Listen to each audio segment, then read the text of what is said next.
What the human race is suffering from is mass hypnosis. We are in a country and in a world that is being run by unbelievably sick people. The chasm between what we're told is going on and what is really going on is absolutely enormous.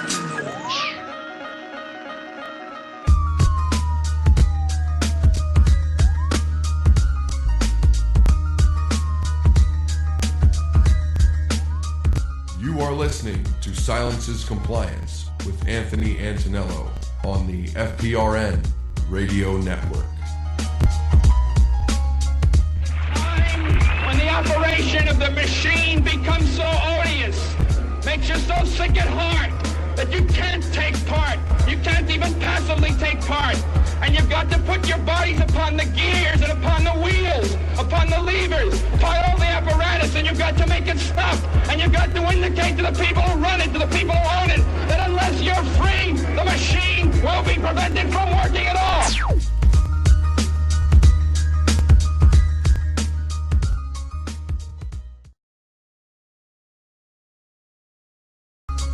And we are live. This is Silence's Compliance on the FDRN Radio Network, broadcasting live from my home base here in Pittston, Pennsylvania, right on the border of FEMA Region 2 and 3, syndicated across the internet, across the country, and across the planet. And this is our home base here, FPRNradio.com, as the revolution, evolution, lovolution, however you would like to determine it's, the way you want to put it. We are involved in something, and when you listen to that opening clip of Mario Savio, who I'd like to know actually, if I could ask everybody if they thought he was left or right. I bet you a lot of people would be surprised on where his political stance was, and it's completely irrelevant because it is an excellent clip.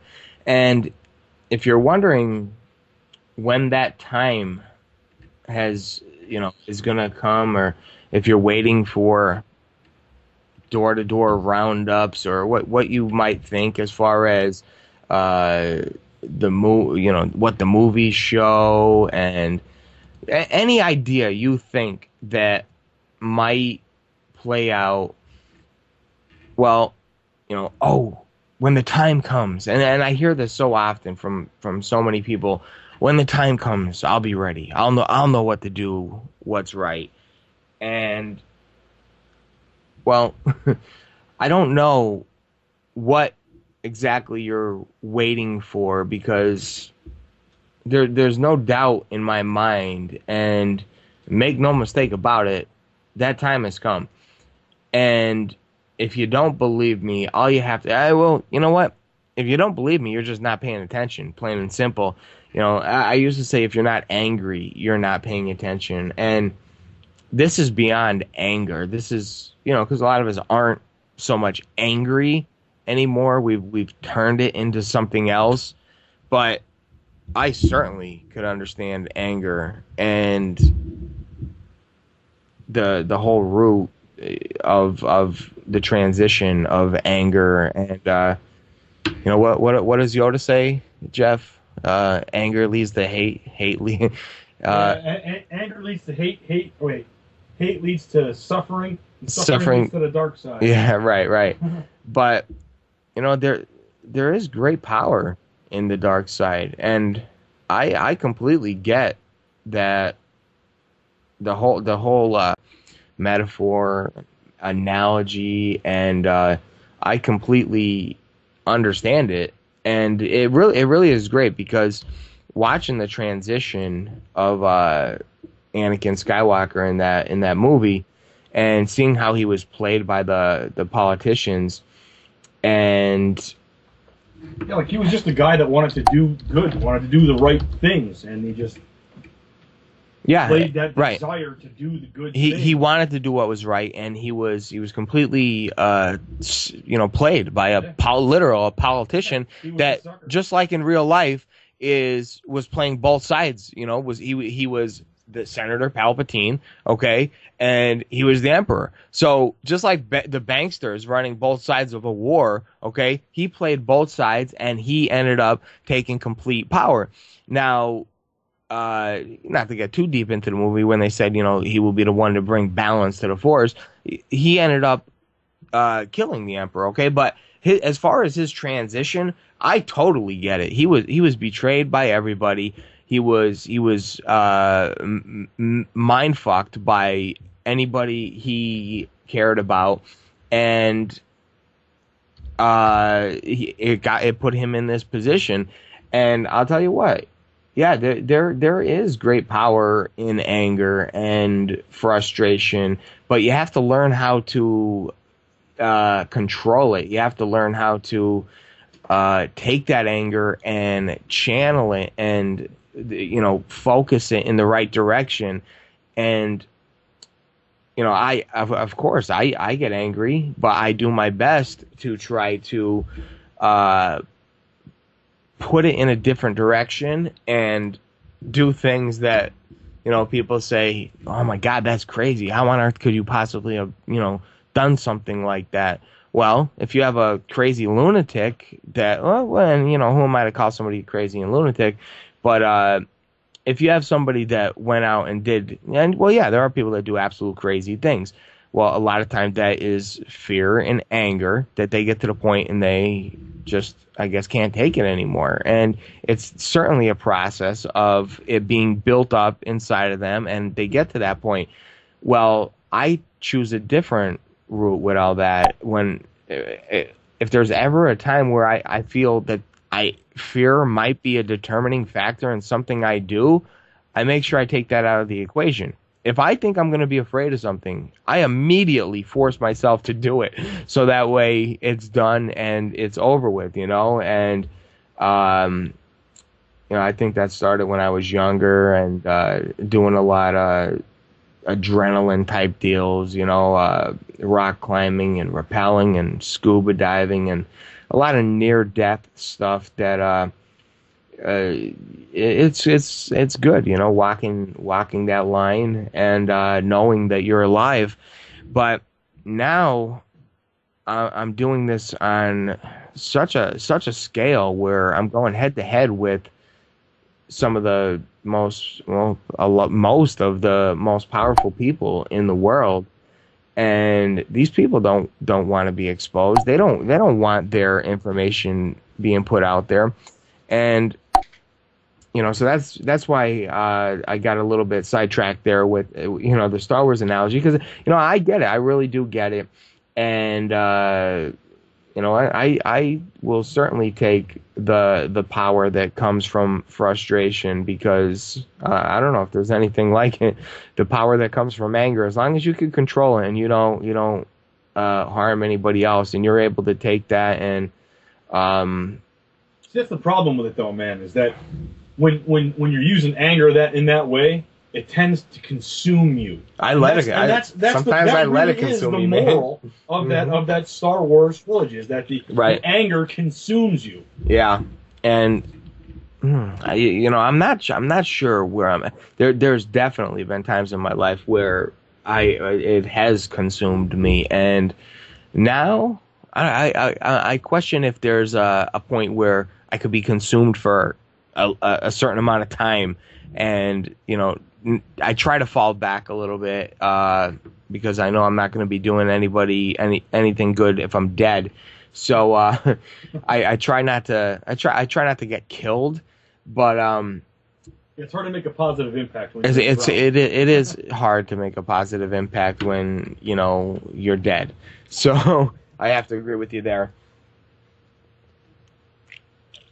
But here, I seen this video, all right, and I immediately was, filled with anger, especially when I seen the way this played out. And this is where a lot of people who don't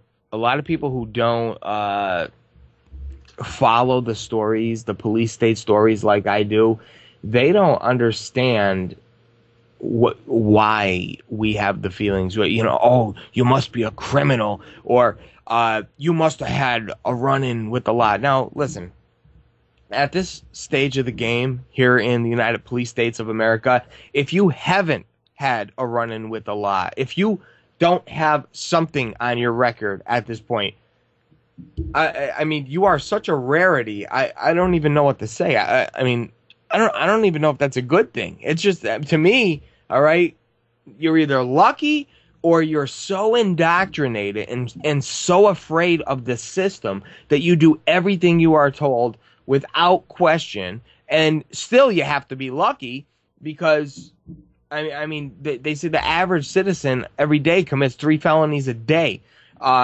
And you have this police state now that will shoot you rather than talk to you. So, I mean, it's very, very difficult to live in this world.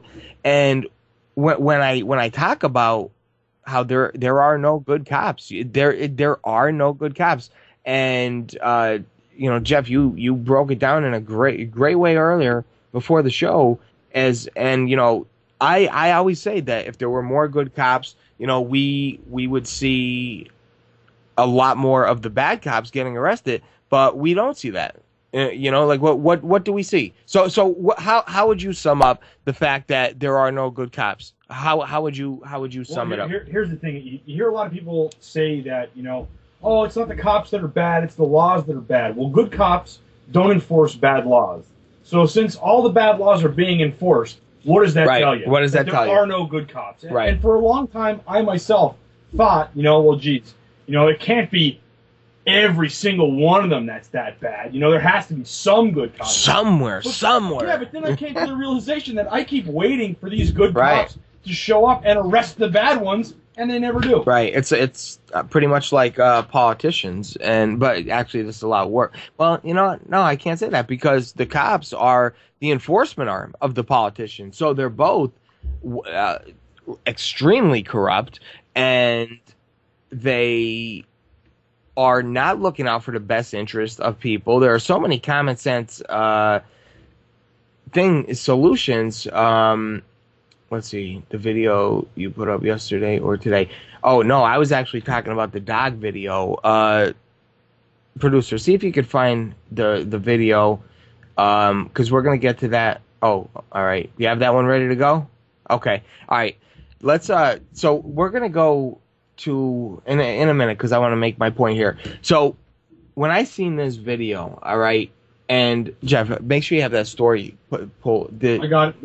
Oh, California Man. All right, I got it here too. All right. So this guy here, and when you see this video, this is just so outrageous. All right. Now, for the fact that this guy's walking his dog,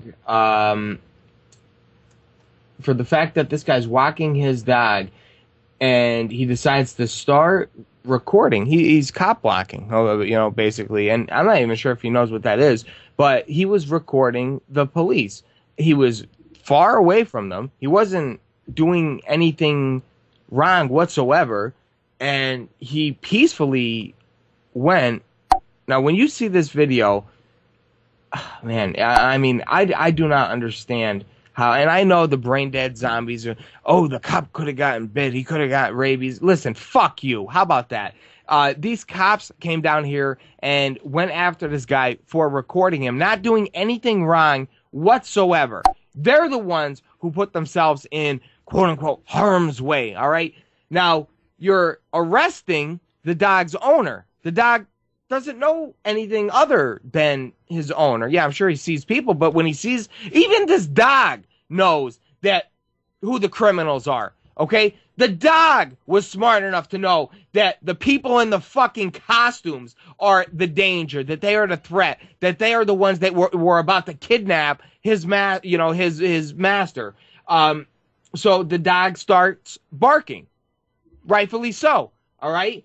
But it's okay. It's okay for these, you know, these scumbags in costumes to, like the video we played the one day with the guy who was, what was he doing? He was camping, and they shot the guy for no reason. Like 100,000 times. Yeah, New Mexico. They shot the guy, and he said, "Hey, I'm just going. I don't want any problems." And oh yeah, okay. So as soon as he turned around, they fired a flashbang grenade at him, and as soon as they fired the flashbang grenade, the guy turned around, obviously, and there was a standoff for a couple minutes. The guy had like a friggin' nail file, and they just unloaded on this guy. They executed him, okay, Nazi style. They straight up executed him. So when people look at the pictures of Nazi Germany and they see unarmed civilians, a lot of them skinny, like skeletons, okay,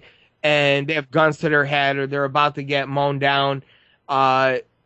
When people say, "Oh, that can never happen in America," take a look at what is happening in America. If you think that can't happen, they executed that guy. And the point the reason, because I could bring up 1,000 of these police state stories.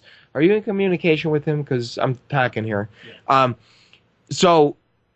The reason I'm bringing this story up is because after they shot this guy, and then So they shot him, and then they fired like a dozen beanbags at him, all right? The guy's not moving. They're screaming at him, "Put down the knife, put down the knife."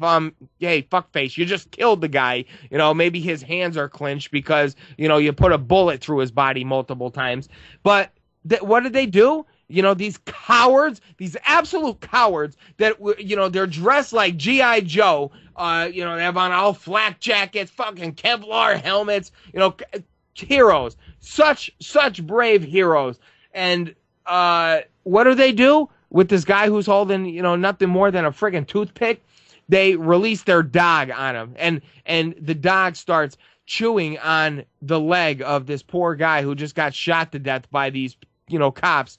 And the dog's chewing on the guy's leg. I guess they had to make sure that he wasn't faking and he could turn around and somehow maybe penetrate their Kevlar and flak jackets with his nail file. So that was okay. Now you have these other scumbags. Look at Officer Hero with his shades on. I'm too cool for school. I'm gonna go flirt with the 16-year-old girls when they get off the bus because they're gonna love my uniform. And you see that shit all the time too. These young girls think they're cool, and when I get my license, I'll get out of tickets. No, officers, listen. This is one thing we have to settle right now. Females need to stop fucking cops. Period. We could end the police state today if we could get enough females on board to divorce their husbands if they're in law enforcement, or stop having sex with them. You know what? Go sleep with another guy. Go sleep with an activist. How about that? And as far as dating, stop dating police officers. If the men can stop associating with them, period. If you have a friend who's a cop, make them not your friend anymore. Say you cannot in good conscience associate with somebody who belongs to a death cult, okay? And as far as the women, stop hooking up with these guys, all right? If they knew they weren't going to get laid because you're a fucking cop, well, maybe we could start changing the tide a little bit here in America, and we wouldn't have this police state mentality, all right? But we're going to get to this clip now of the heroes. Your heroes protecting and serving the community, and watch how they protected and served the community of this dangerous criminal with a camera taking his dog for a walk. Go ahead, producer. Cue this garbage up. I didn't clear out the bottom. Fuck, you can't tell both of them was wrong? I thought only one of them was wrong. What? What are you talking about? They got in an argument with What? he left something wrong. The stove? Yeah. You rent the galley?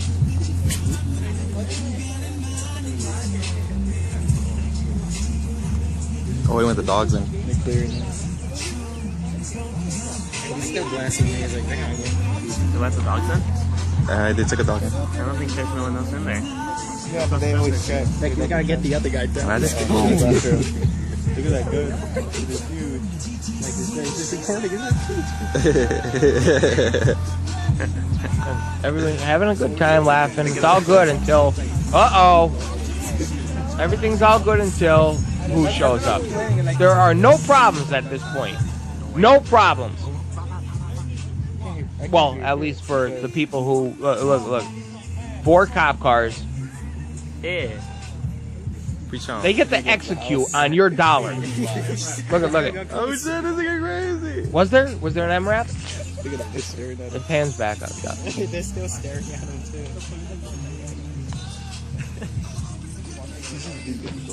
Oh yeah. Wait, is that an LRAD or? Look at this guy. Look at this guy. Look at this guy.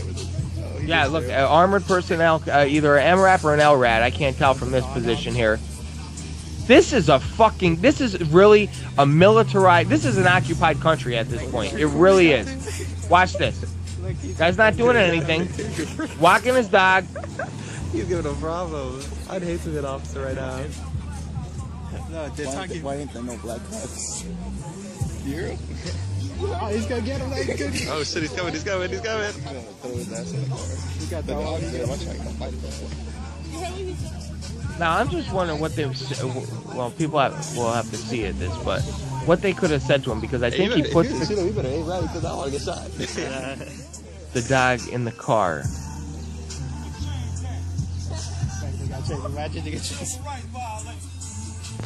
Like to go get him. You better not get in your car. You better not get in your car. Wait, so guys getting in his car, now they're coming. Power walk. Why? Oh, go knuckle up. You're gonna throw him on the sled. What is he doing? He's going to the ground. Or that's to the ground. Okay, they probably said turn around, put your hands behind your back, which he does. But why? Why? And what makes him think he did something wrong is what I want to know. He could have just gotten in his car and left. The dog comes out. Like the dog is walking. I'll let the dog out. I'll let the dog out. Look at them. What are they holding? M4s? Didn't he just hit him? Hey, watch it! Watch it! Oh my God, it's a dog! He's gonna miss. Shot.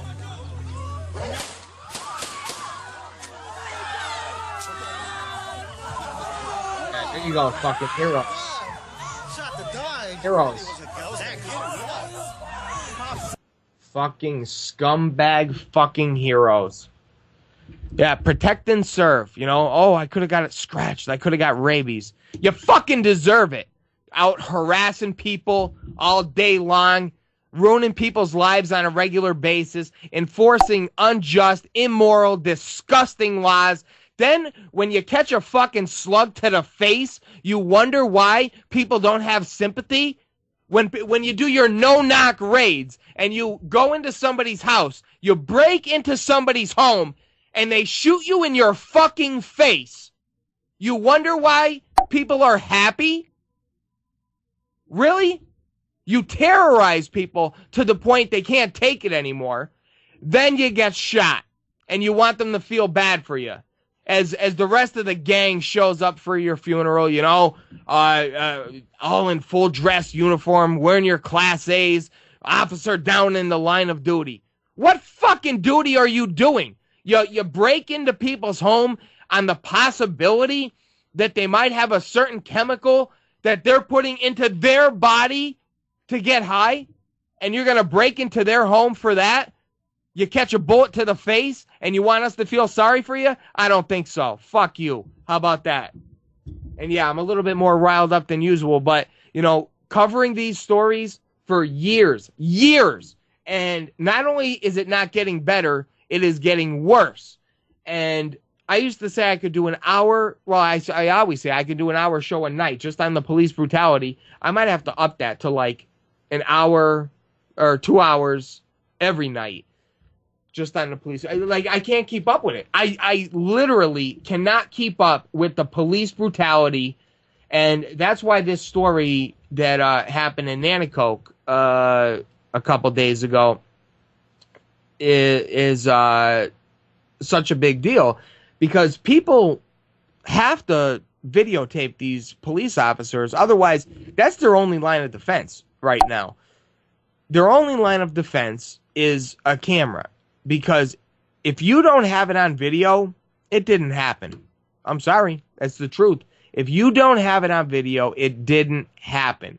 And yeah, I know technically it happened, but as far as the court of law, it didn't happen. And sometimes, even if you have the video, you still lose. But at least when you have the video, you have a lot better of a chance of fighting it. And now we are seeing a hell of a lot more people exercising their right to videotape. And, you know, we'll get more into the Nanticoke case in the next segment. But here's the story, okay? To give you more background on this disgusting story from California, all right? The California owner of a Rottweiler that was fatally shot by police has been... now get this, okay? The owner of that dog has been charged with multiple felony counts on Tuesday. Now, if you watch that video, you will see he did absolutely nothing other than walk his dog, record the cops, then put the dog in the car, met the cops where they power walked to him. They must have said, turn around, put your hands behind your back, which he did, no problem, and that's it. So, he's being charged with multiple felony counts on Tuesday, including one charge of intimidating a witness, okay?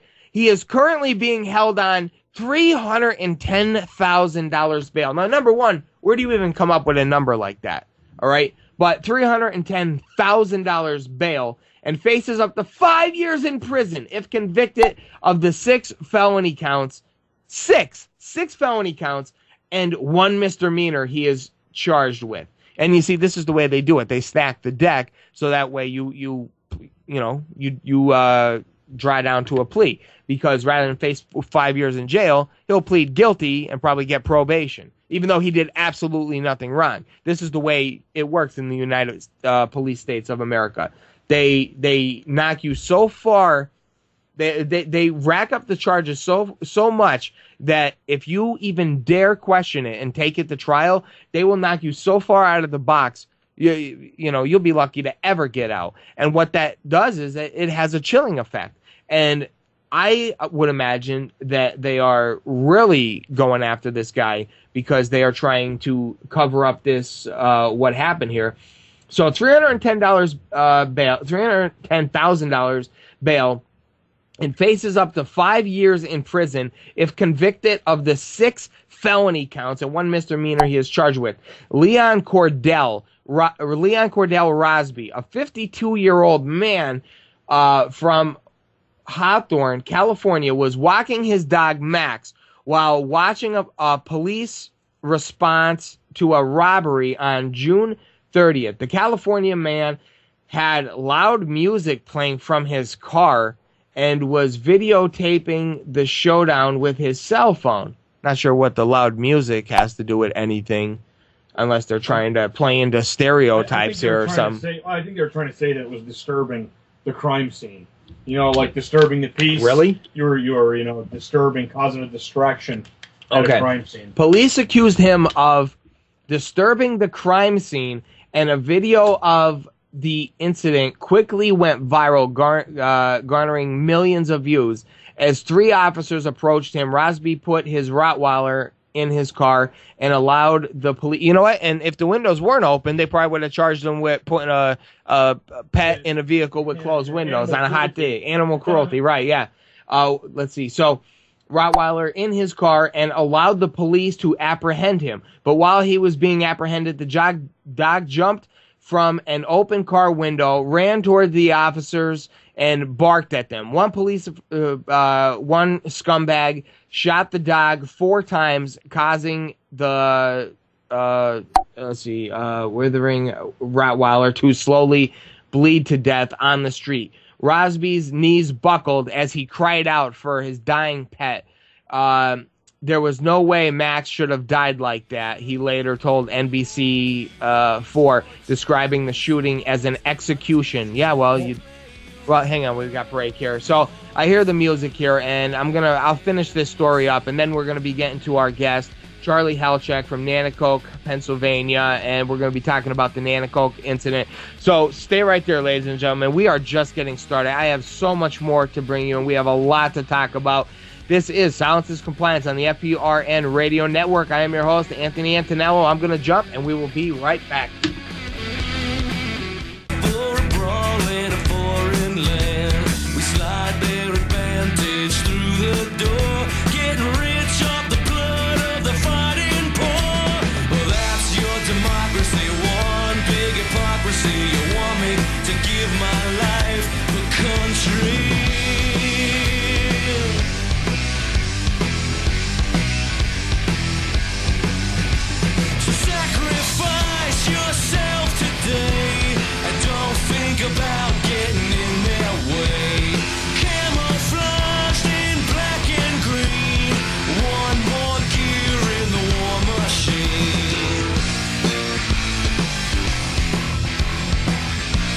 And we are back. This is Silence is Compliance on the FPRN Radio Network, broadcasting live from Pittston, Pennsylvania, syndicated across the internet and across the planet as this revolution continues, as this information war continues, and we do everything we can right here on the front lines, trying to bring people the truth, bring them stories that they're not going to get anywhere else, people that do things that most do not have the courage to do, the intestinal fortitude to actually stand up against those that wield a shiny badge and wear a starched costume.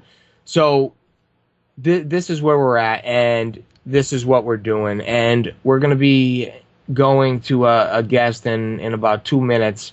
I want to finish up this story of this incident with the dog, because it's just so brutal, and it's indicative of what this United Police States of America has become.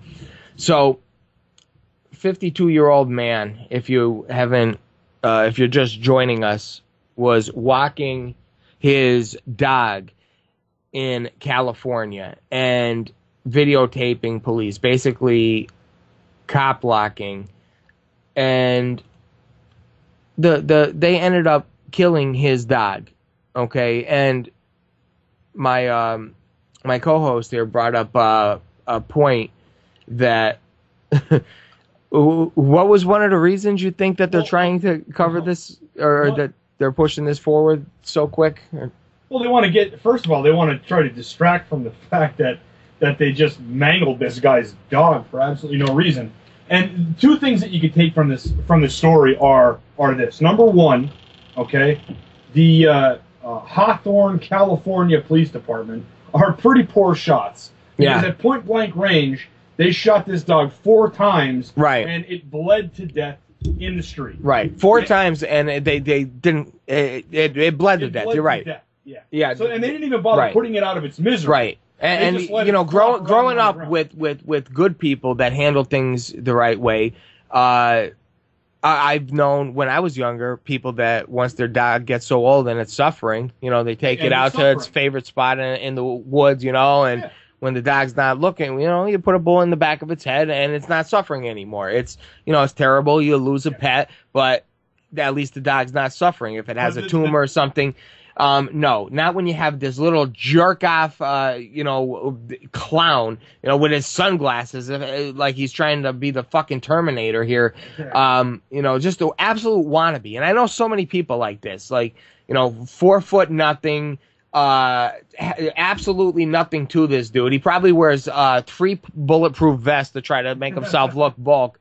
And it's, you know, these people just really think there's something special. And it really is just an absolute death cult.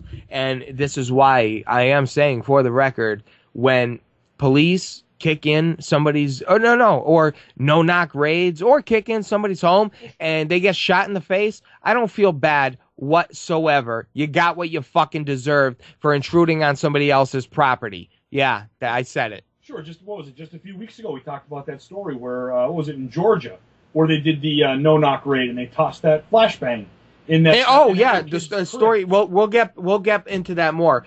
Yeah, you're right. I just got that story today. They re-updated it from 3 weeks ago, where the cop threw a flashbang grenade into the crib of a baby. You know, I guess that's standard operating procedure for these, heartless, cruel. Well, you don't have to guess, because that's exactly what they said.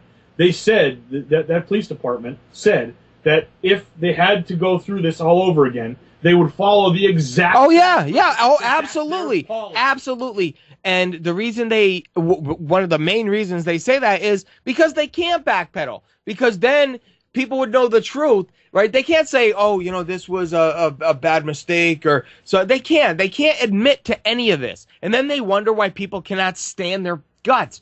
So without further ado, I do want to get to our guest tonight, the man who made it possible for us to see this video. And I completely, man, I don't know how to put it. I'm very grateful that he's coming on the show to talk about this.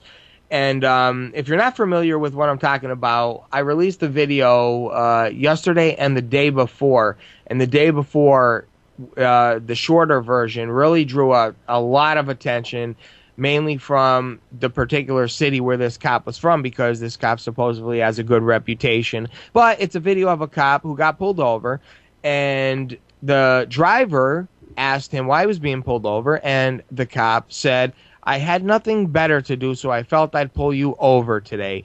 So joining us right now is Charlie Halchak from northeastern Pennsylvania, and he's going to talk a little bit more about this situation. Charlie, are you there?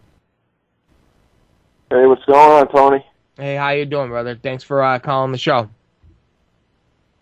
Yeah, thanks for having me. Yeah. I was just thinking while I was waiting on hold. I was trying to think of another place you could really call and voice out things against the government or against the cops without getting hung up on or laughed at. So it's nice having guys like you around.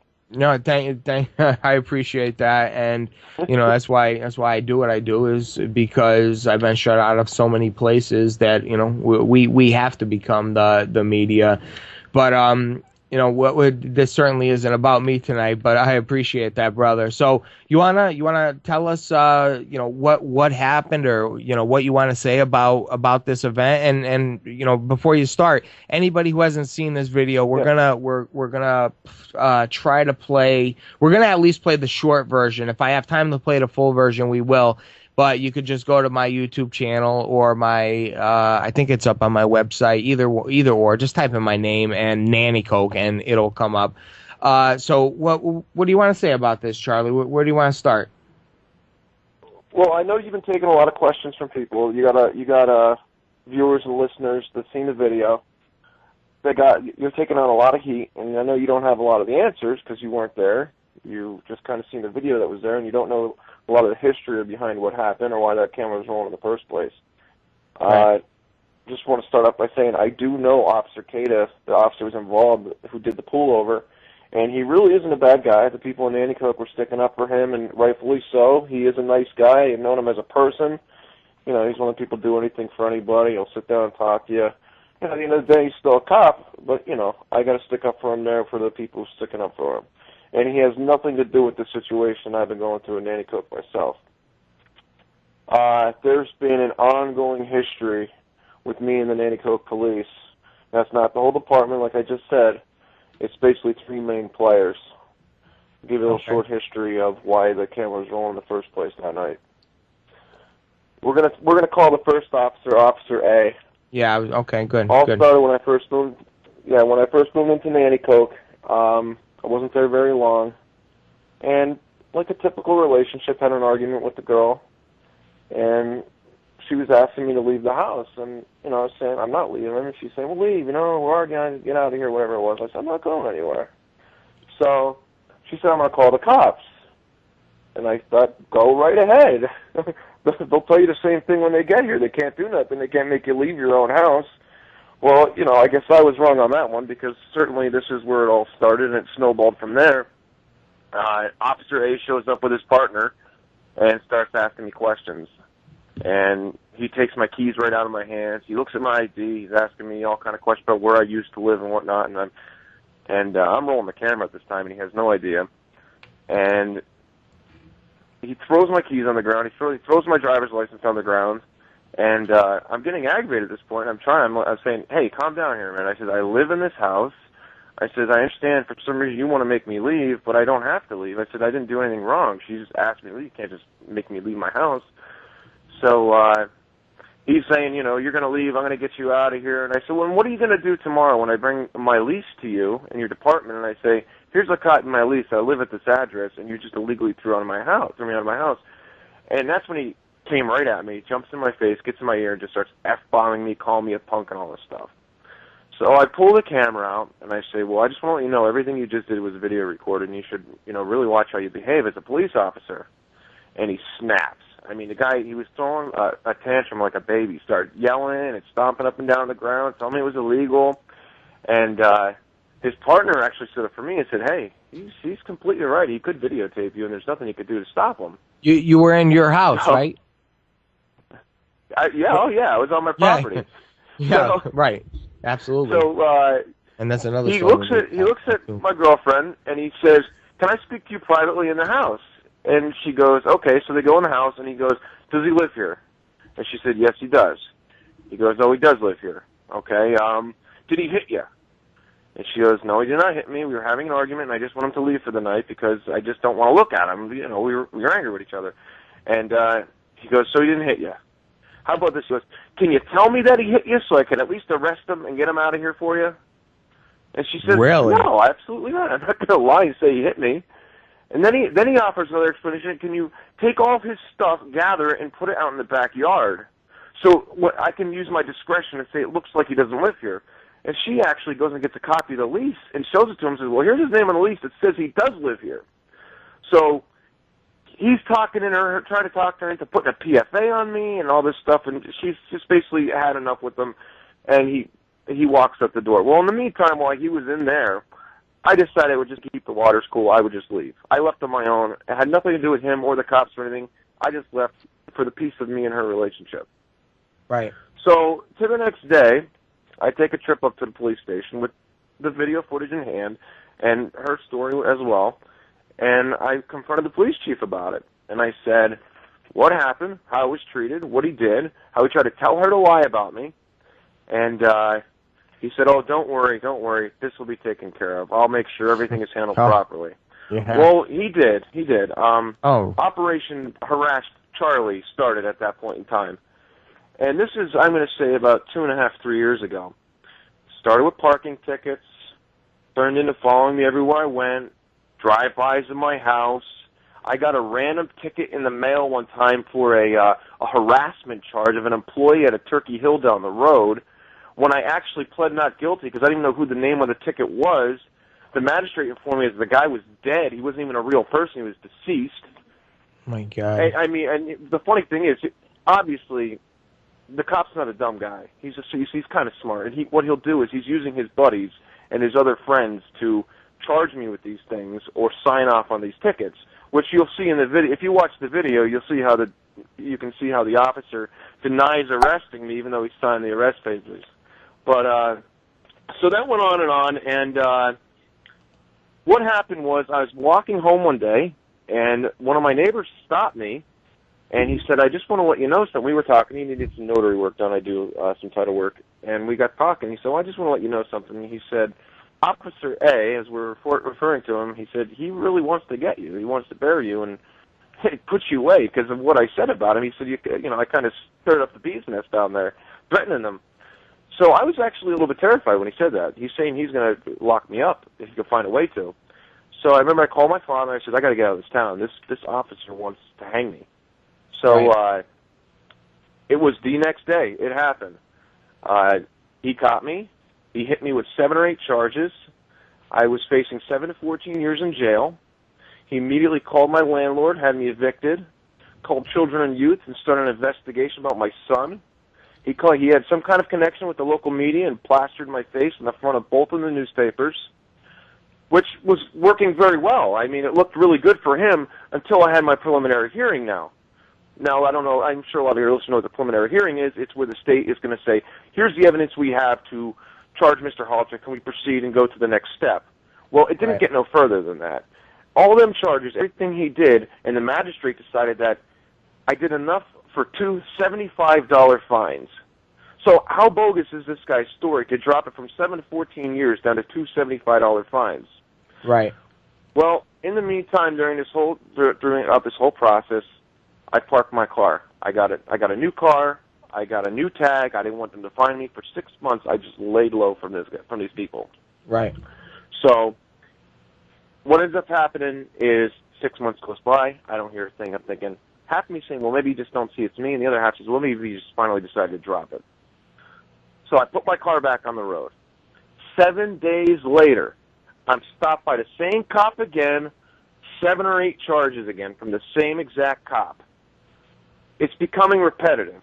Right. Again, I have a preliminary hearing. It's dropped down to 1 charge, which now I'm awaiting for a possible plea deal, or I'll take it to trial. I mean, that hasn't gone anywhere yet. But it's quite obvious. I'm going through this town. This guy, it's been going on for 3 years. He's gone to the point where he's taken a legal plate off the back of my car in the middle of the night to try to catch me driving without a license plate. I had to go to the department, ask for my plate back. Go ahead. Wow. So wait, how do you know? How do you know it was him that did it? That took the license plate off? Yeah, I seen the paper when I got to the department. He signed off on it.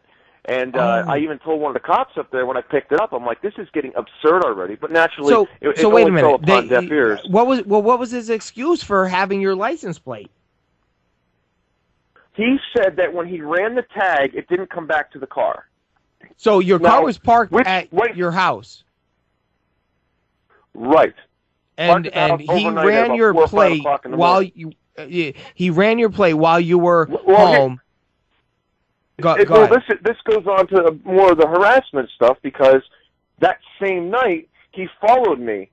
He seen me leaving somewhere. He tried to follow me, and I kind of ducked and dove him, and I got to my house and parked my car. As soon as I got in my house, he drove by. So it was like he was already pissed that I got away from him. So in that same night, he gave me a parking ticket at 10 o'clock at night, and then my plate was gone at 4 o'clock in the morning when I got up the next day. Right. So there's a long hit. When I say he was, parking tickets and following me around, it wasn't this. That's what he did. I mean, I was facing citations and stuff for this stuff and paying money in. But anyhow, I got that down to 1 charge, this most recent one. And so getting back to the story now, everybody want to know what with the video cameras. Why I was with the video cameras? These guys are fishing for trouble. No, I actually got in that car because I seen the police officers earlier. And I just knew they seen me. I knew they were going to be watching me. And I have a clip. And if you want to hear it, you want to listen to it, it's fine. But the only problem is there's not much video you can see because it was very dark in the car.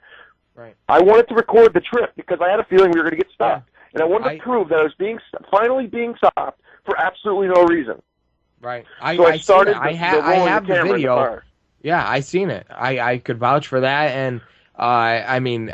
Oh, okay. If anybody really needs to see it, I mean, I could post it, but all it is you literally recording the speedometer, saying that you're not breaking any laws. So that's why I said that you had a feeling that something was up, to the point where you were recording your drive just to prove that you weren't doing anything wrong.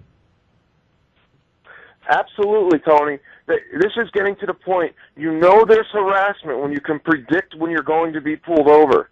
So I had the video recording. I knew it was coming, but I wanted the evidence to say finally, look at this, Mr. and Mrs. Joe Public, okay? This is harassment now already. I had no idea it was going to be Officer Cada, being the driver of the vehicle, was going to stop us. But Officer B, the second officer involved in this, the one who actually arrested me on the first time when I got arrested, he was the second officer who showed up in my window. And if you notice, everybody's, oh, well, he's a smart-ass. He's yelling at the cop. Okay, I got 3 years of history with these guys harassing me and busting my balls. They're putting me up against 7 to 14 years in jail for crimes I didn't commit.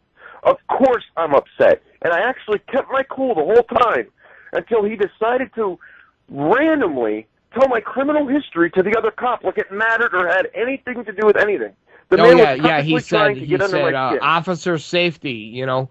It was officer safety that he had to inform the officer of the fact that you got a DUI. So really? Not as if you're fucking, well, I can't even say Al-Qaeda or the Taliban because that's all fake too. But go ahead. Well, this is what I'm saying. Like, I was even keeping my cool then and there. Like, I was just playing it calm, whatnot, minding my own business. I was a passenger in a moving vehicle. I was buckled in and moving forward. I don't know what I could have been doing wrong, but he had to throw that out there just to try to bust my balls a little bit more, try to get me started. And sure he did, because these guys got me to the point. I'm so pissed off already. But what I really wanted to say tonight, I want to get this out on the record. This is the first time I really publicly went out and said anything. This is the first time we actually publicly released a video because I'm getting sick and tired of the bullshit. I'm going out on the record and I'm going to say it's not stopping now. It's going to get worse and it's going to get worse until he actually does get me in the can and I'm rotting there because that's what this man wants. And I don't know what to do about it. Maybe one of your listeners can give me some advice, but if it should happen, I want it on the record that I predicted it, just like I predicted the traffic stop that night, where we were pulled over for what good reason was it? Oh, he had nothing else better to do. Right. I'm sick. I'm just sick of the fucking bullshit. Now, didn't you say you're trying to let them know that you feel you're about to be set up? Didn't you go call somebody or go to the police? Didn't you try calling the police station all day today? Oh, no, now, what happened yesterday was the day after the video was released, a truck comes down my road, a newer Chevrolet Silverado, it looked like a Silverado diesel. Oh, it was definitely okay. a diesel. Slows down in front of my house to a crawl stop, pulls out, and it wasn't your little $20 digital camera, one of them nice $1,300 cameras with the big zoom lens on it, starts taking pictures of the front of my house, goes to take a picture of the top of the house where my girlfriend's standing in the window, sees her, puts the camera down, and takes off. So, we call the cops to report it. It took 6 hours to get an answer back from him. He didn't care what the vehicle looked like. He didn't ask no questions about anything. What we got back was there's supposedly a private detective up in that area, so it must be, it's probably him. Well, why don't you answer me why the fuck he's taking a picture of my house? Yeah, right. Here's Tony. Here's the thing. And this is a day after this video. But the video gets like 5,000 hits in a 24-hour period. Go ahead. Well, I'm 5 miles from the city I used to live in. It's not that hard for him to pick up a phone and call one of his corrupt buddies to bust my balls in this town. You know what I mean? He's done it before. He's had other officers sign up on papers. He's arrested me when he wasn't even the officer involved. There's a bad thing going on here. And Charlie, listen, it only got worse. Charlie, we're up against a hard break, but hang on right there, so you could finish up properly on the other side. Ladies and gentlemen, this is Silences Compliance. I'm your host, Anthony Antonello, and we are talking with the man who shot the video of the police officer who admitted that he pulled them over because he had nothing better to do. So stay right there, and I will see you right on the other side. We'll be right back. Now I'm covered. Now, for the first time, you can be covered. If you've been waiting to be covered in mandates, regulations, and new fees, the time is finally here. Sort of. So make some coffee. I'm covered. Approach life with reckless abandon. Kick your feet up. I'm covered. Because you're going to be in the waiting room for quite a while. But don't you worry your pretty little head off. First of all, it wouldn't be covered. We're covered. No, I said it would not be covered. Now we're covered. No, that's not... Yeah, I don't think you understood what I meant by covered earlier. It was a little bit ironic. Healthcare.gov is not responsible for fulfilling any of the expectations, mandates, legal requirements, hopes, or dreams of any users. Results may vary. Consult your Obamacare-approved doctor or pharmacist to find out if Obamacare is right for you. Current waiting lists to have your doctor chosen for you are unavailable and will remain so for the foreseeable future. Obamacare may cause wait times, a decline in healthcare quality, money loss, political activism, anger, despair, hopelessness, hopelessness, frustration, European envy, dependence, and nausea. If you discover that your premiums have gone up as a result of Obamacare, please note that the program is working as intended and refrain from complaining. Call your doctor if you experience anxiety for longer than 4 hours. If you wish to opt out of Obamacare for any reason, please start a multi-million-dollar business, join a union, or run for Congress. Mr. President, members of Congress, you've been making a lot of noise about taking our guns away. But you might want to review history. 1835, Gonzales, Texas Territory. The authorities wanted to confiscate the big gun that protected that colony. You know what the people said? Come and take it. Because they were willing to fight for their freedom and their guns. So are we. Come and take it if you want it. Come and take it if you think you can. Come and take it, but I warn you, you'll have to pry it from my cold dead hands. We want the freedom that God gave us, so you best not cross that line. If you want this gun, you gotta come through us and take it. One shot at a time. Just like Gonzales, we're keeping our guns. Hi, I'm Steve. I'm Irene. I'm Lisa. My name is Tom. I'm a graphic designer, College freshman, stay-at-home mom with a full-time job, scholar on social policy, and a barista. And I'm just like you. I'm an Obama supporter. I support President Obama. But the president needs your help. Our president can't launch into another war without you. And remember, we promise to support him no matter what. Together, we can do it. That's why we here at the Americans for Whatever Barack Obama Wants, Did You Know He's Friends with Jay-Z, have launched a Kickstarter campaign to fund World War III.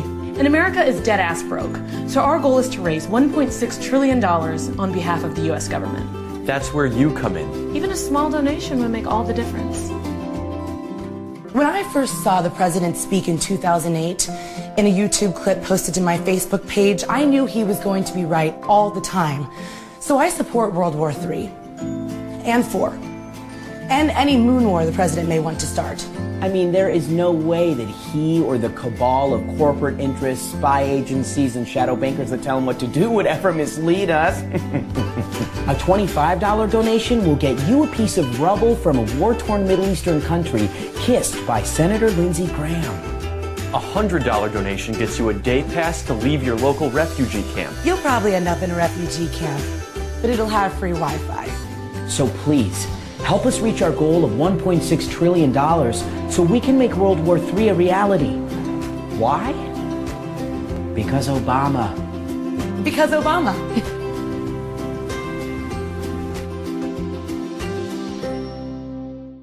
Thanks for listening to FPRN. Don't forget to check us out on Facebook and Twitter. If you'd like to start your own show with FPRN, advertise with us, or donate to the network or to your favorite shows, check out our website at www.fprnradio.com. Assaulting the media with the truth. Here's Anthony Antonello on the FPRN Radio Network. And we are back. This is Silence is Compliance. I am your host, Anthony Antonello, on the FPRN Radio Network, broadcasting live from Pittston, Pennsylvania, syndicated across the internet and everywhere on the fastest growing independent media outlet with a dash of, well, I can't even say, I don't want to say dash. I want to say like truckloads of activism, reporting on stories, creating stories, just bringing it to these globalist, scumbag, authoritarian, totalitarian freaks that just want to control every aspect of our lives. And while we do that, and while they create this hell on earth that they want us to be a part of, well, we have to face these jackbooted thugs, these quote-unquote law enforcers. You know, we don't have peace officers anymore. So this experiment of, well, no, if I were to use the word experiment, that would mean there was some, I guess at some point there were some people that thought it might be a good idea to grant authority over certain people because people aren't able to control their own lives and they're totally irresponsible. But, you know, they're okay to vote to, you know, pick other people to rule over them. And they're okay to let those people choose who is going to enforce the laws and, you know, put you in your place whenever you go against them.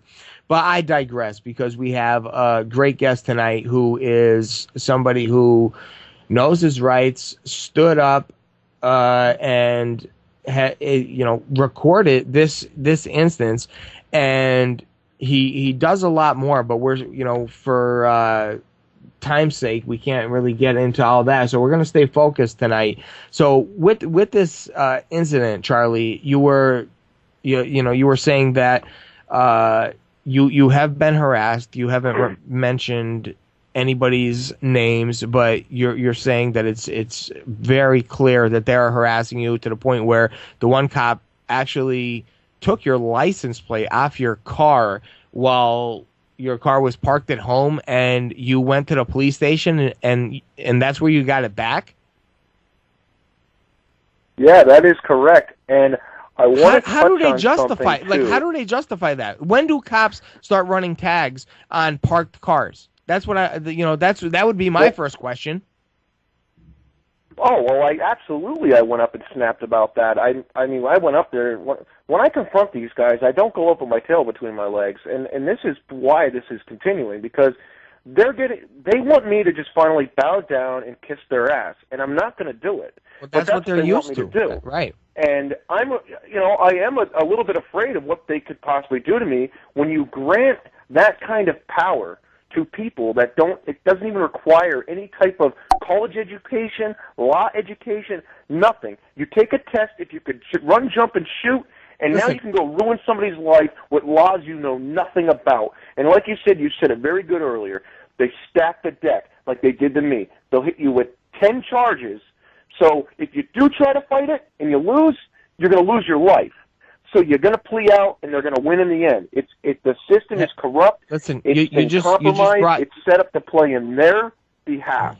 You just brought up one good point, and I could, as far as them taking, they passed their Act 120, so now you get your costume and your shiny badge and a gun. Well, here's the story, okay, from the American Broadcasting Propaganda Station, but once in a while they do get things right and they do report on stuff. Listen to this, all right? Court okays barring high IQ for cops. And what it says here, a man whose bid to become a police officer was rejected after he scored too high on intelligence test has lost an appeal in his federal lawsuit against cops. And there's a whole story about this, okay? So I've heard that. It's amazing. Yeah, so they literally want cops of a certain IQ or under. They do not want you to be smart. And George Carlin makes this analogy about the American people, saying they want the American people just smart enough to go to work, press the buttons, and come home, but not smart enough to sit around the table and realize how bad they've been fucked by a system that threw them overboard 30 years ago.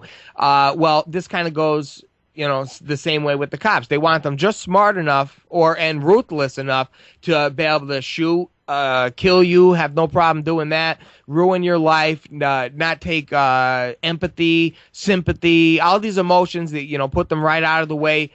There's a video Mike Heist just released, Peace with Police, where he tried to just have a conversation, just tried talking to them, and these people will not even talk to you. I do this with a lot of my friends when I walk around. Cops are so easy to pick out when they're not in their uniform because they have this scumbag swagger, like they're chin up as if they're better than everybody, and they're scoping things out. And listen, this is my message, not Charlie's, okay? So anybody knows, if you're a cop and you hear this, realize that there is a reason people cannot stand you, okay? Other than the brainwashed, the brain-dead masses that will blindly worship you, and that number is dwindling by the day, there will be a day where you will face judgment for all your immoral activities, because Nuremberg did not cut it for the Nazis,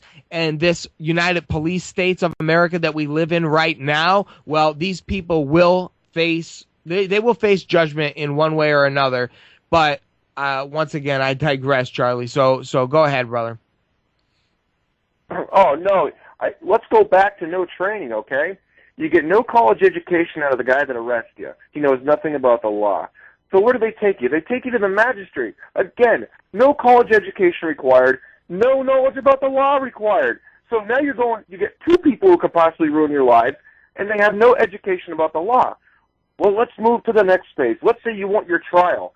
You go in front of 12 people who have no education about the law. So how could you use the law to defend yourself when you get 12 people who have been indoctrinated their whole entire lives? And you know what? That's... lie. I mean, look at the response you got from Nanticoke. Yeah. But, oh, not my cop, not my cop. They don't lie. They're perfect. So now you got to convince 12 people that the cop is the liar and you're the good guy. The system is set up to fail. That's all it is. It's a failed system. It's doing exactly what it was set up to do. You're 100% right, and we talk about that. That's a whole conversation in itself, as far as how the judge and the whole court system is set up to lie to the jurors as far as jury nullification, because that jury, and this should go to common sense people, if you have 12 people there and you say, oh, you need to follow the law, okay? Well, no, you pick 12 people to go in there, and they're supposed to interpret that law. What is the point of putting 12 people in there if you don't want their opinion? So if that person says, hey, I don't believe that is correct. So if they disagree with that law, they have every right to say, you know what? We're going to let this guy go because we don't believe what he did, or we don't believe in that law. And there are so many things that can change this system, but they do everything they can. They threaten you. They say, if you warn the juries about jury nullification, but, I don't want to get too far into that because we only have a limited amount of time. But I did want to hold you over because I know you wanted to make the point about you believe that there is going to be an escalation, and I'm sure I believe it already started. Okay. Oh yeah. Okay. By having I want to know who the guy was in front of my house the day after taking pictures. Yeah. Well. Yeah. Well, that's a but great point right there. I do want to touch on one more thing. I want to make this clear, very, very clear, what the cop's motive was that night, because it's not. It wasn't the first time. If you watch the video to the end, and you see the guy, I mean, you could obviously see he's impaired, but that's a whole other story there. I asked him, what was the cop what was he talking to about when I wasn't there? And he said he was mostly concerned with telling me not to talk to Charlie Hallcheck or listen to Charlie Hallcheck. They didn't care about the pitcher of beer he admitted to guzzling down before he got in his car. They didn't care about telling him, go into the bar after we let you go. It was about, don't listen to Charlie Hallcheck, and that is not the first time. When I was first arrested, my girlfriend was arrested as well. She was arrested for videotaping the incident. Officer A arrested her and B at the same time and told her she was obstructing justice. They stuck her in a jail cell for 7 hours in solitary confinement, and when they pulled her out and put her in the car to take her to an arraignment, we were in separate vehicles, and the cop said to her, now, did this teach you? Will you learn your lesson now to stop hanging out with that Charlie Hallcheck? Yeah, and the obstructing justice, and Jeff, if you have anything to add to it, that to me just seems that, well, it's obvious. That's just another one of those terms that gives them discretion over literally anything. It's a blanket term. It's a blanket term that they can use, okay? But the way I look at it, if you're actually going to break down words like I like to do, actually break down word by word, and then you put this combination of words together, and it creates a meaning of something, okay? Obstruction of justice. If you understand what justice is, by very definition, every single cop that is out there is obstructing justice just by their very fucking existence. Okay? They are the ones that are not allowing justice in this world. And by justice, I'm talking about people being able to go about their lives freely independently and not have to worry about being terrorized by people that have the backing of the quote-unquote state or quote-unquote laws. I have a document that says you did this. I mean, it's so bad at this point that people are afraid to leave their house. They're afraid to, go for a drive around the block because, these guys are everywhere. And when you understand how the system works, that it's a protection racket scam made to make money for the state, to generate money for them, and to perpetuate this prison industrial complex, and that's, I certainly can't get into that because I'll be talking the rest of the show, but they are the ones that are obstructing justice. But Charlie, yeah, you did a great job. I understand where you're coming from. I believe you're doing the right thing by getting on record saying that you are a peaceful person. And correct me if I'm wrong. You're a peaceful person. You believe in the non-aggression principle. You don't like seeing violence. You don't want people to be violent. And the way I put it, and if you're any different, correct me, but violence is only okay in self-defense. All right. So I don't advocate people saying, just because we can't stand the system, so we need to violently overthrow it. No, that's not what I call for whatsoever. So I don't want any guilt by association of you being on this show. But even if that is the case, I say the same thing that you say. I want to create a peaceful change. It is them that are escalating the violence. And, you're actually worried about this retribution or them taking action on you. One, I could say, to an extent, I certainly believe it is definitely justified for you having those fears. But at the same time, I would like to give you a little bit of advice. And I know this is really, really hard to take when you're in this position because, yeah, they very well can do something terrible. They could very easily set you up or, straight up kill you. Okay. But I would try to tell you, don't let them be the ones to emotionally grasp you and not let you go. So, you put it out there, you let it known that, you're not suicidal, right, Charlie? You're not suicidal.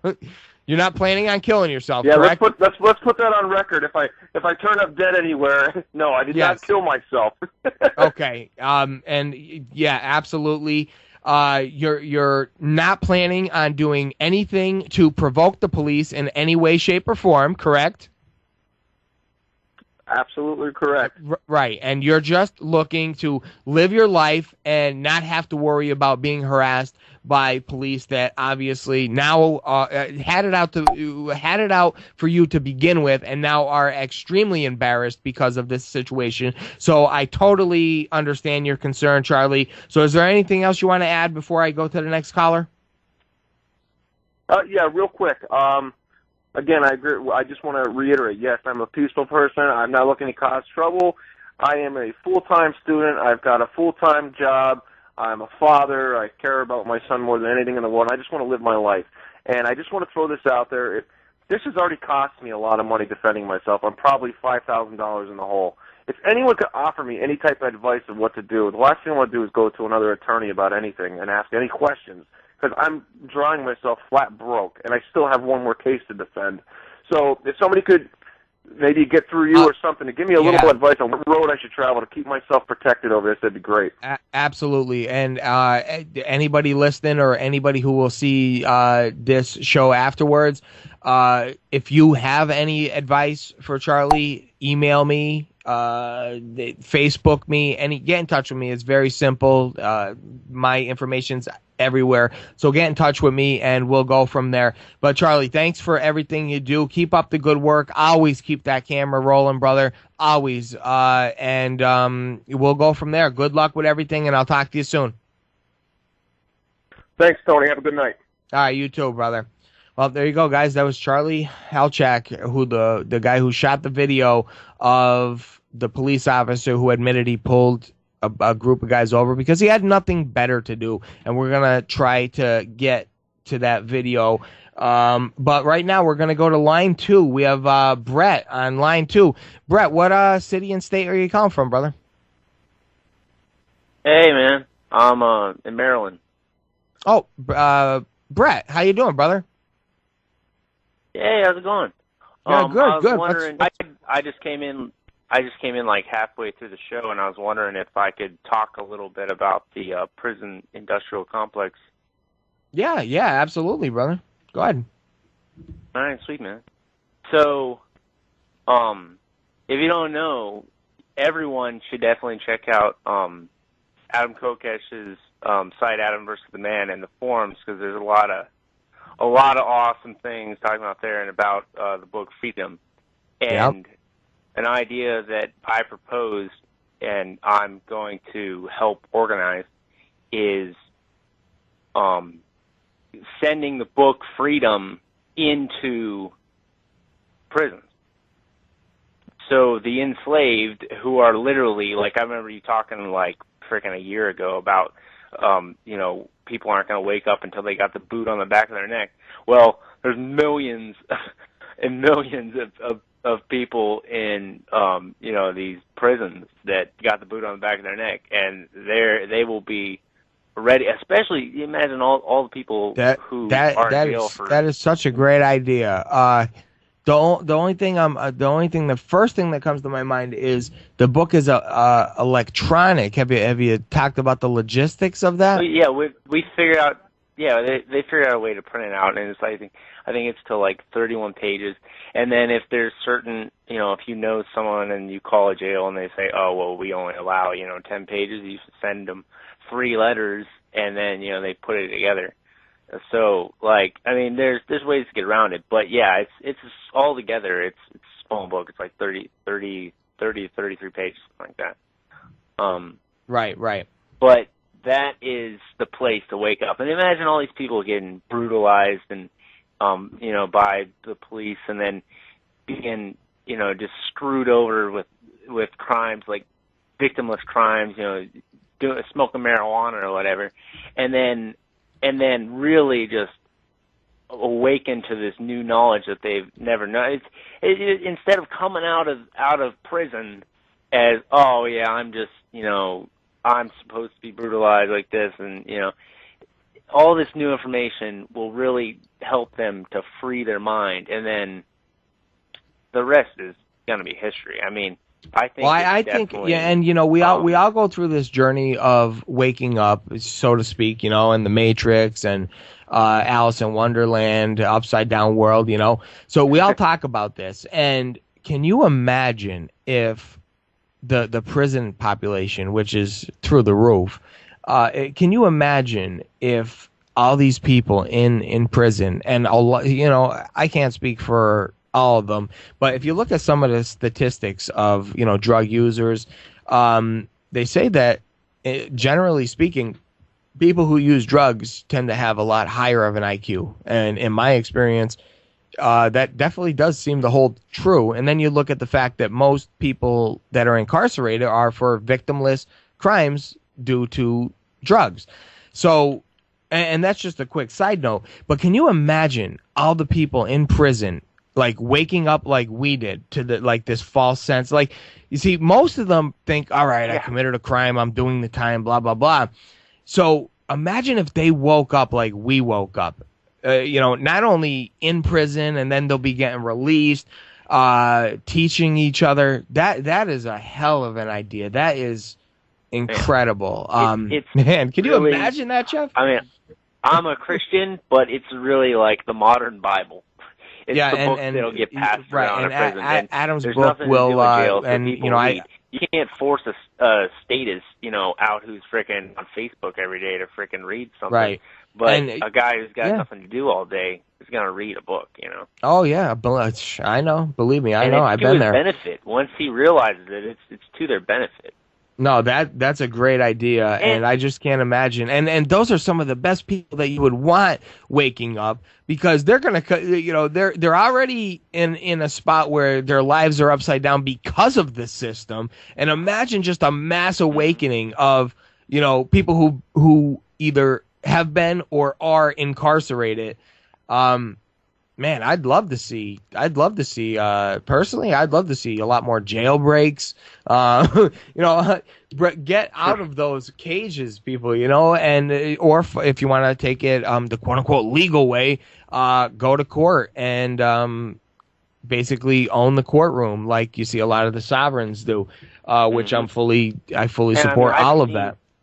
I mean, just imagine when these people, they're a lot of them are poor people, and they go back to their, hoods or whatever, and they then teach their, their brethren. Right. And you know what? I better clarify. This is a book that can be done throughout the world. It's not, No, I know, and he is, and no, I want to clarify on that statement I just made. My mind is already so far in the future of voluntarism and a voluntary society and what we're pushing for that I'm already thinking that the free market is going to take care of everything. So when I said I want people to break out of prison, obviously I'm not talking about the people that have committed, atrocious acts of rape and murder and stuff like that. I'm talking about this prison industrial complex where, like a high 90% of the people incarcerated are in there for drugs, so that's where I'm coming from. So let me clarify that. No, Brett, that's a great idea, brother. You hit it out of the park on that one, and hopefully, logistically speaking, we could all work together and somehow make that happen. But I will be, I plug the book and AVTM every night. So hey, Brett, we're up against the hard break. Thanks for calling, brother, and I'll talk to you soon. All right. Later. Hey, leave me on the line. I want to listen. All right. Yeah. All right, brother. We're up against the break, ladies and gentlemen. Show is flying by tonight, but we still have stories that we haven't gotten to yet. But late for break, once again, Anthony Antonello on Silence is Compliance. Don't go anywhere. We have one more segment, and I promise you we're actually going to cover the stories that we haven't gotten to in the last couple days, but we will get there. Stay right there. Obamacare. Fun. Cool. YOLO.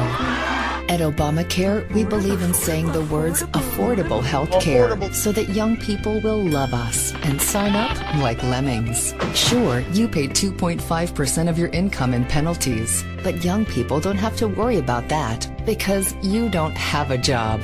Work sucks. That's why we at Obamacare want to trade your full-time job for a part-time one. So you'll have more time for fun things, like watching millionaire celebrities tweet about how affordable we are. Obamacare. Just like guys enjoy premium leather seats, so too you'll enjoy paying triple the healthcare premiums out of your new part-time salary. Speaking of guys, ever been on a mandate before? At Obamacare, we're full of mandates. But don't worry, big corporations get exempt, so you don't have to. It's fun paying for things you don't even use. Yeah, you work out, stay healthy. But come on, brah. Someone's gotta pay for people who smoke, drink 85-ounce sodas, and live in a Barca lounger. So enjoy your premium hikes, young people of America, because everyone loves hikes. Obamacare. If millionaire celebrities can afford us, why can't you? A message from the White House Office of Obamacare. Propaganda to get young people to love us and sign up like lemmings. And the information war continues as this revolution rages on, and we are here right on the front lines, pushing, shoving, kicking, doing everything we can to not be drugged into this quote unquote new world order. And it's so easy to get sidetracked here, right? And I'll get into it in a second, but we do have one full segment left, ladies and gentlemen, and we do have time, and being the shows go by so fast, not only did I not give the phone number out once this entire show, I haven't given the number out once this entire month, okay? So the numbers are out there on things I post and when I put it out there, but if you want to call, open lines always, 567-314-9296. And even the thing that I had written here, eventually wore off, so it's not even here. So I guess that's good news.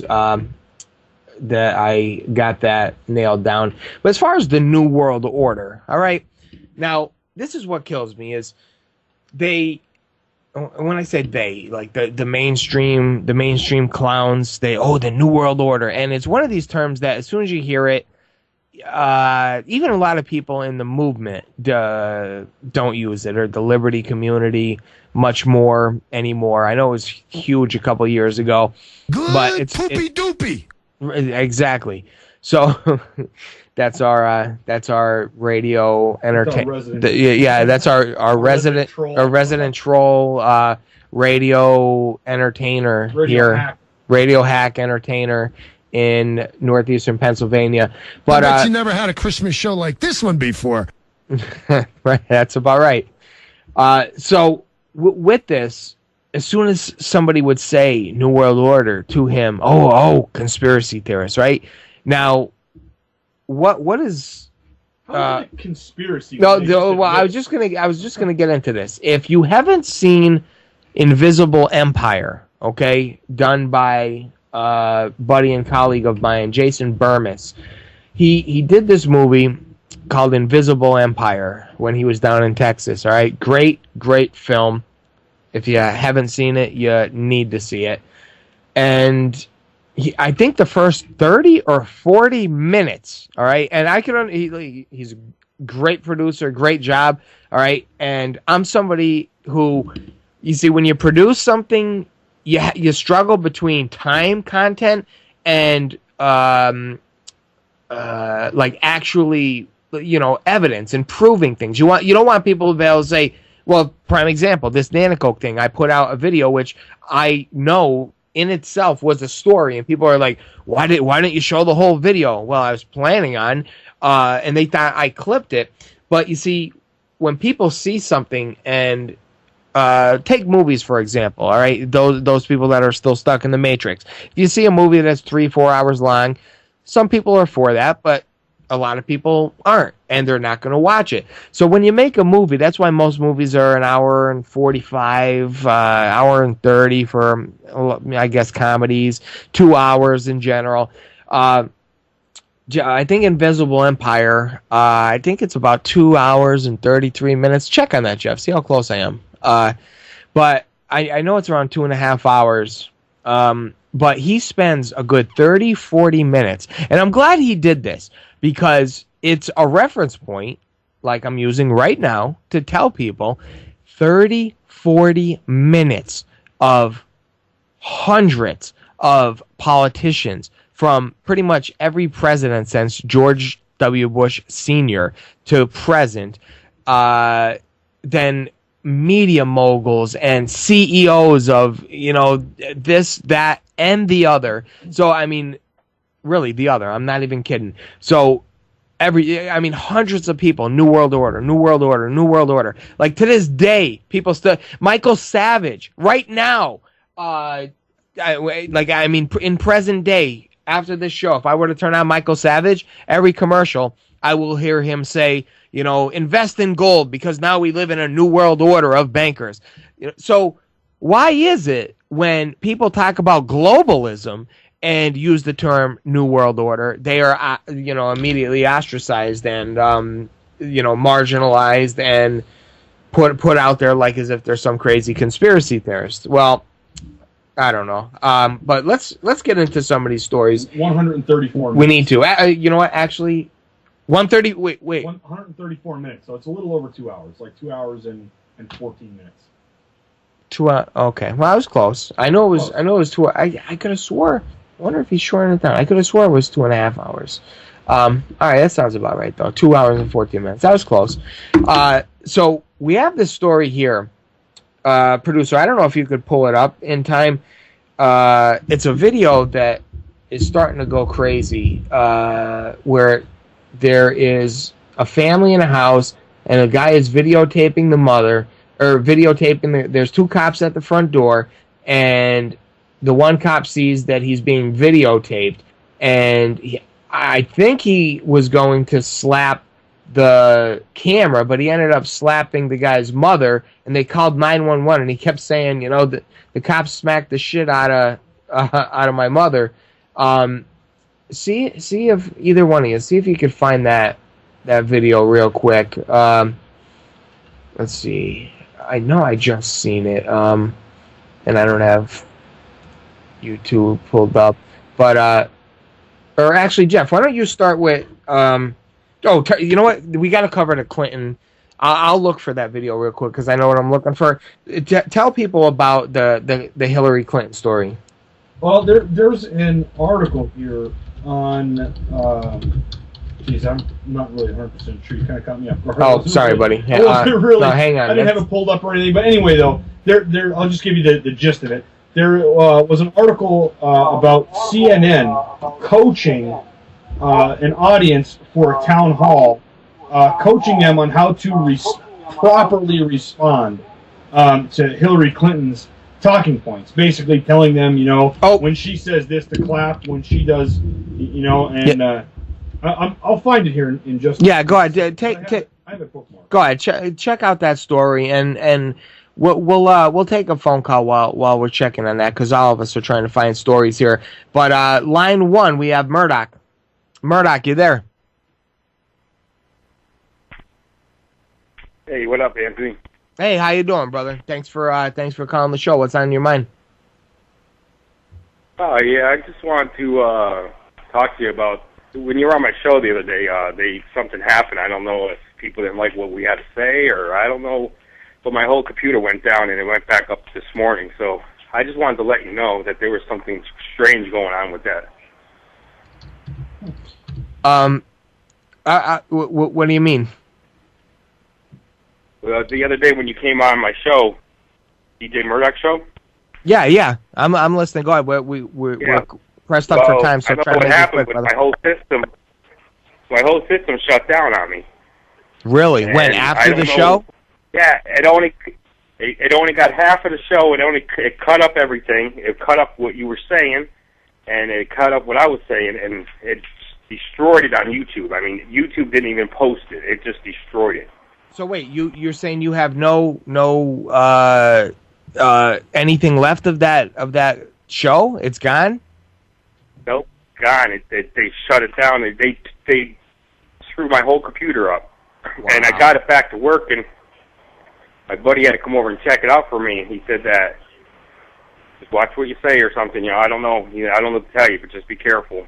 He's like, unbelievable. Well, that's par for that's somebody. We must have hit a nerve in somebody that they didn't like or something I said. Oh yeah, that's par for the course. I really don't care. I mean, no, I hear you, brother, and you know that's what I'm saying. That's par for the course for what we do, and that's why we here. I don't even give out information anymore as far as our off-site locations and double and triple redundant servers and all kinds of protection to keep us on the air because, you know, the first couple months we were having all kinds of problems. And I'm sure if they want it hard enough, they could still get to us. But Murdoch, stay in touch. Try to call if you could call earlier next time. We could talk more on it. But I appreciate the phone call, and we'll talk again soon. All right. All right. God bless you, man. Be safe. All right. Thank you, brother. Thank you. We're gonna go to line 2. Line 2. What's your how do you pronounce your name? I'm sorry. Is it Mayaka? Are you there? Hello? Oh, okay. All right. Looks like we lost the second caller, but if you're still listening, feel free to call back. We still have time, and I'll get you right on.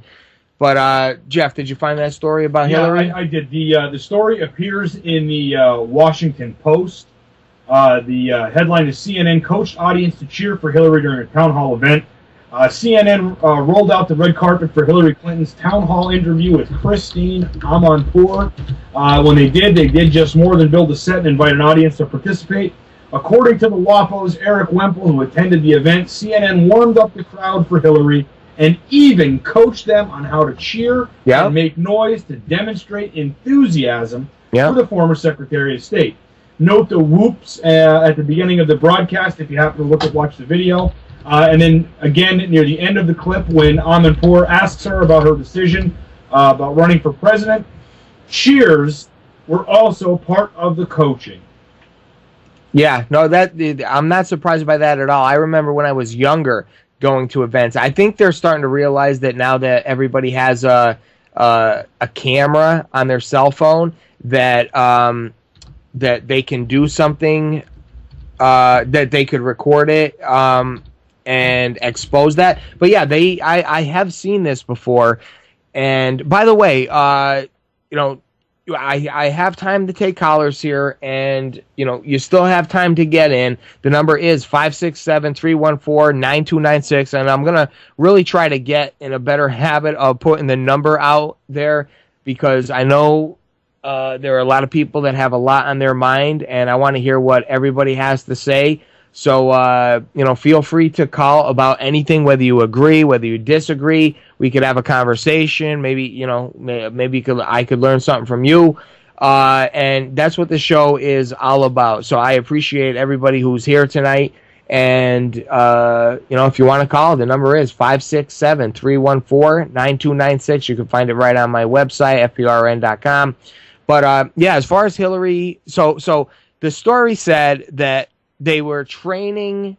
Basically training the audience on how to properly respond to make the Hildebeest look like she was in a good light. Yeah, no, that's about right. That's what they do, and they'll come out, and I've been there because I've been at a lot of these things, and usually the people that will be behind, like especially if it's a president, okay, the whole row, like not row, the whole rows, okay, everybody from the bleachers top to bottom, the width of the lens behind them are pre-selected people that they bring along. They don't want to take a chance because that's the view that's going to go out to the television. Yeah, that's what's going to be on the and after that, there's ways of getting around it, but it's extremely hard. And the way they have this set up is even if you stood up and started screaming, okay, you'll never make out what the person said. You'd have to be right next to the camera, and it's not easy. And I'd love to spend more time on that. So basically, when you see these people that when you get these heckling videos and stuff that come out, yeah, it's really, really difficult to get yourself negotiated into a position where you're going to be able to be that. The way to do it is you need to have a camera on you, audio on you, and you have to have somebody else with you that could at least get video of you that's happening. Okay, you could record your audio so you have it, and then you have to have it. You can do it without it, but it's a lot harder, and who knows what could happen. But I want to go to this clip right here, thanks to my awesome producer who could just I give him a letter, and he'll know exactly what I need, and he'll have it up in a second. But this video that I seen today it shows you the fucking bloodlust of these out of control. I'm running out of. We're gonna have to just start making up words for these cops. We really are. But I mean, dung, bird dung. There you go. Absolutely. You know what? But we'll do it live. Go ahead, producer. Let's cue up this clip, which isn't funny by any standard. And as far as punch drunk or gallows humor, yeah, I mean, I can't be screaming the entire 2 hours. But actually, we're gonna have to make this show longer. We really are. But cue up that video of the family that's in a house, and the police are at the front door, and watch how this goes down. Strawberry milk. Yeah, okay, so is everything all set? Hey, you can't do that. You can't do that. In Massachusetts, it's the law. It's the law. It's the law in Massachusetts. You just smacked my mother in the face. You just smacked my mother in the face. And you got this kid crazy. Lay. We're calling 911. We're calling We're calling the officer. Yo, sit down. Sit down. We're calling 911. We're calling 911. I got it on camera. What do you mean? We're calling 911. We got it on camera. Come here. No, but it's this guy. Accident. Well, you that guy just slapped my mom. I know it was an accident. She got a hip problem. That guy. She got 2 hip surgeries. She just got 2 hip surgeries. You just smacked my liver. 911. 911. Hello, I'm at, what is this address? My mother just got slapped in the face by a police officer in Wareham named Birmingham. I got it on videotape. He just slapped the shit out of my mother in her face. These 2 cops. Birmingham and Chandler, same dude I see at the YMCA all the fucking time. You're a punk. Hello? Yes, we need help right away. They just came there acting all crazy. They just smacked the shit out of my mother. No. What is this address? 17 Kamado Drive. I got it on videotape. We want to press charges on this fucking cop. He just smacked the shit out of my mother. Where's the money? I'm sorry to yell at you, man. This is just so crazy. I'm sorry to yell at you, man. Man, my mother just had hip surgery. And just to be clear, he's not apologizing to the cops. I want that clear. I cannot believe this. I don't know what the fuck's going on. He's gonna be on CNN tonight. Fox News. Fox News, brother. Fox News. I'm not playing. I see this guy at the Y. He tries to act so friendly. Hello. Can we have cops at 17 Kamado Drive? A cop just smacked my mother in the face. Cop Vernhan and Cop Chandler. Watching her. He just smacked the shit out of my mother. I want to close my door. No, I want to close my door. My name is Richard. Move your foot, please. You're private property. You're in private property. Please move your foot. You're not fine. You're leaving in a fucking ambulance. Can we have cops here, please? We got it on videotape. He just smacked the shit out of my mother in the face. We want charges. We want his supervisor here. I want to close my door. Okay, now I'm in fear of being arrested right now. This cop won't move his foot. Can you radio Chandler and tell him to move his foot to my mother's door? Are you under arrest? Nor have we mentioned anything of that. You did arrest when you came here. You got all out. I see you all the time. When you don't have that badge, you're like the biggest punk. You see all the time at the Y, you're like so meek. You're like so meek. Now you're here, you're screaming. You're like Superman because you're badged up. All right. Let's cut it there.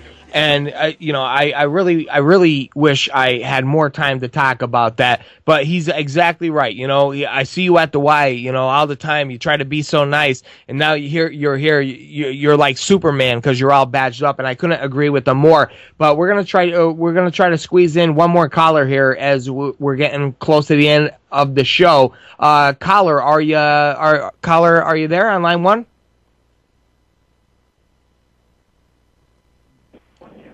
Are you there? I could hear you. Or I could hear kind of a connection. Could you hear me? Is it Mayaka? Hello? Are you there? Yeah, I could hear you. Could you hear me? I don't know. I don't know if your connection's bad. Okay, I'll give you one more time, one more chance. Are you on your phone? Could you hear me? Hello. Yeah. We're running short on time here. What's going on? I think he just hung up. All right. Well, it sounded like they had bad connection. But it's real late in the show here, and definitely call back next week, and we'll try to get out the phone number a lot earlier, and we'll get as many phone calls as we possibly can. But that last story was just ridiculous. We only have two minutes here, so I might as well get out what I got to get out here, ladies and gentlemen, because this is a war against you. This is a war against humanity. So unless you're a globalist, well, even if you're a globalist that's listening, you're part of this war too. You're just on the wrong side of history. But if you want to help out in any way, which you should. You know, that's the whole name of the show. Silence is compliance. You know, by your very, it has gotten so bad, and I think this show really illustrated it. You know, with the courage that Charlie Halchak showed by videotaping and showing the police and exposing what they do and what they say and the depth of that conversation in itself, and him being worried about them retaliating against him and what he's been through in the past, rightfully so. But, you know, help us in any way you can. Go to AnthonyAntonello.com, make a donation. I don't care if it's, you know, $5, whatever you got, Bitcoin. Help us out. Consider it literally the war bonds to fund this information war. Go to Adam versus the Man. Check out his new book, Freedom. It is an absolute game changer. You have to check that out. Follow his show, Adam versus the Man. Our show, go to my website, AnthonyAntonello.com. I have a calendar there. Sunday night, Liberty Chat, 7 to 9 p.m. Tuesday night, Voluntary Virtues Network, 7 to 8 p.m. Then Wednesday at the home base, FPRNradio.com. Make sure you tune into all these places. Go to my website, sign up for an email so you get an update if I'm speaking somewhere, going to an event, if something's going on. And believe me, there is a lot that is about to go on. I can use help with many things. If you want to help in any way, you know, with even if it's not money, get in touch with me. I could use writers. I could use cameraman. I could use field reporters in other states. So if you want to help out in any way whatsoever, if you want to be part of the change, if you want to be part of this revolution, then get in touch with me and I will make it happen. But that's another show in the bag, ladies and gentlemen. Thank you for joining us. Breaking records, breaking numbers every week. Fastest growing radio, the internet radio show, independent media, whatever label you want to throw on us, it doesn't matter, because we're going to bring it, and we're going to bring it hard every single time. So that's all we have on this one. Jeff, you got anything? That's it, man. All right, guys, we'll see you on the next one. Anthony Antonello, and I am out. Woo.